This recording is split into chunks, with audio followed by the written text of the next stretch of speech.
Breaking news చూస్తున్నాం. Maoist అగ్రనేత Maoist మాజీ ప్రధాన కార్యదర్శి ముప్పాళ్ల లక్ష్మణరావు అలియాస్ గణపతి లొంగిపోయేందుకు సిద్ధంగా ఉన్నట్లు సమాచారం. అమిత్ షా సమక్షంలో గణపతి లొంగిపోయే అవకాశం ఉన్నట్లు తెలుస్తోంది. 50 ఏళ్ల పాటు మావోయిస్టు ఉద్యమాన్ని నడిపిన గణపతి ఆపరేషన్ కగార్ తర్వాత అజ్ఞాతంలోకి వెళ్లారు. నేపాల్లో గణపతి ఆశ్రయం పొందుతున్నట్లు ప్రచారం జరుగుతోంది. నేపాల్ నుంచి ఢిల్లీకి చేరుకున్న గణపతి లొంగిపోతున్నట్లు ఢిల్లీలో జోరుగా ప్రచారం జరుగుతోంది. గణపతి లొంగుబాటుతో మావోయిస్టులు అగ్రనేతల సకం దాదాపు ముగిసినట్లేనని వాదనలు వినిపిస్తున్నాయి. ఇక ఇదే అంశానికి సంబంధించి మరింత సమాచారం మా ప్రతినిధి నరేష్ ఆదిలాబాద్ నుంచి అందిస్తారు. నరేష్, చెప్పండి, గణపతికి లొంగిబాటుకు సంబంధించి మరింత సమాచారం అందించండి.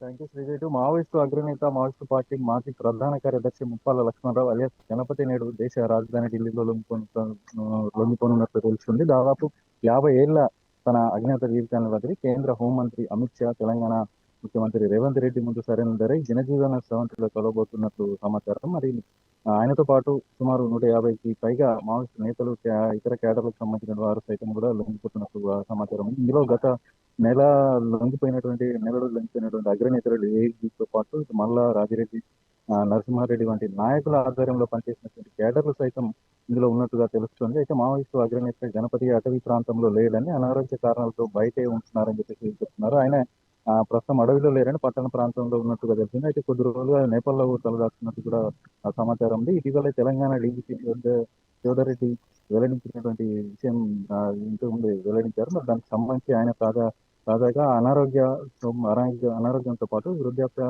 కారణాలతోటి లొంగుబాటు బాట పట్టినట్టుగా సమాచారం. ఆయన స్వగ్రామం జైత్యాల జిల్లా బీర్పూర్ వాసులు సైతం ఈ వార్తను ధృవీకరించారు. అయితే హైదరాబాద్ లో ఉన్నటువంటి తమ బంధువుల ద్వారా ఈ సమాచారం తెలిసిందని చెప్పి చెప్తున్నారు. అయితే గణపతి భార్య విజయ ప్రస్తుతం హైదరాబాద్ లోని బంధువుల ఇంట్లో ఉన్నట్టుగా సమాచారం. నేడు ఢిల్లీలో మెగా సరెండర్ మేళా జరగనున్నట్టుగా సమాచారం ఉంది. అయితే ఈ కార్యక్రమానికి కేంద్ర హోంమంత్రి అమిత్ షా, తెలంగాణ ముఖ్యమంత్రి రేవంత్ రెడ్డితో పాటు మరికొందరు ఉన్నతాధికారులు హాజరవనున్నట్లు సమాచారం ఉంది. అయితే ఈ సమావేశంలోనే మావోయిస్టు నేత ముప్పాళ్ల లక్ష్మణరావు, ఆయనతో పాటు సుమారు 150 మంది మావోయిస్టు నేతలు, కేడర్లు లొంగిపోనున్నట్లుగా తెలుస్తుంది. దేవ్జీ మల్లా రాజిరెడ్డి వంటి నేతలు లొంగిపోయినప్పుడే గణపతి లొంగుబాటుకు సంబంధించిన అధికారులు కూడా ప్రయత్నాలు చేశారు. అయితే గణపతి సైతం సరెండర్ అవ్వడానికి సిద్ధంగా ఉన్నట్లు కూడా సంకేతాలు కూడా అందినట్లు కీలక వర్గాలు తెలిపాయి. ఈ నేపథ్యంలోనే మొన్నటి లొంగుబాట్లు, గణపతి సరెండర్ గురించి చర్చించడంలో భాగంగానే సీఎం రేవంత్ రెడ్డి, రాష్ట్ర డీజీపీ శివధర్ రెడ్డి, ఇటు ఎస్ఐబి చీఫ్ సుమతి ఢిల్లీకి వెళ్ళినట్టు సమాచారం ఉంది. మరి దీనికి సంబంధించి డీజీపీ సైతం ఢిల్లీ వెళ్లడంతో గణపతి లొంగుబాటు లాంఛనమేనన్నటువంటి ఇటు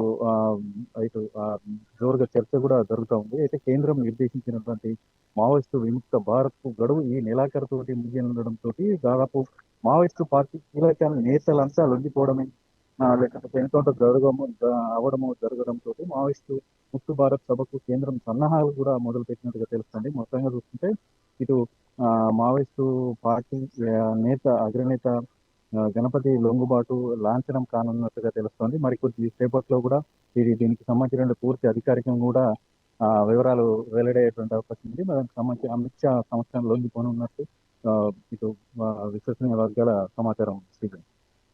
నరేష్, గణపతి లొంగిబాటుకి కారణం అమిత్ షా పెట్టిన డెడ్ లైనా లేక ఇతర కారణాలు ఏమైనా ఉన్నాయా?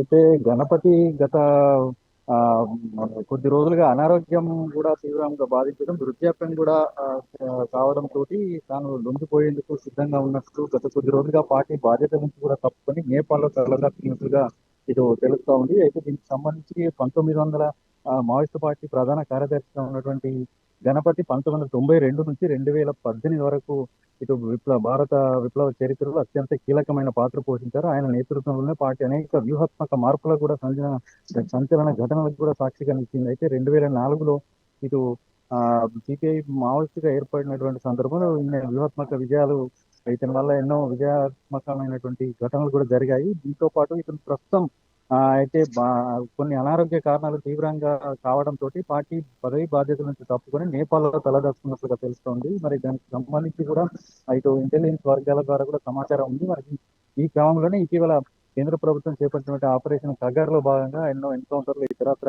లొంగుబాట్లు కూడా జరుగుతున్నాయి. మావోయిస్టు విముక్త భారత్ కు సంబంధించినటువంటి డెడ్ లైన్ మార్చి 31 కావడంతో ఇటీవల లొంగిపోయినటువంటి దేవ్జీతో పాటు మళ్ళా రాజారెడ్డిలు కూడా వారి ద్వారా తాను లొంగిపోయేందుకు కూడా చర్చలు కూడా జరిగినట్టుగా విశ్వసనీయ వర్గాల సమాచారం. అయితే ముఖ్యంగా ఏంటంటే అతను వ్యక్తిగత కారణాలు, వృద్ధాప్యమే ప్రధాన కారణాలుగా ఇటు చెప్పుకోవచ్చు Sreeja. For the update Naresh.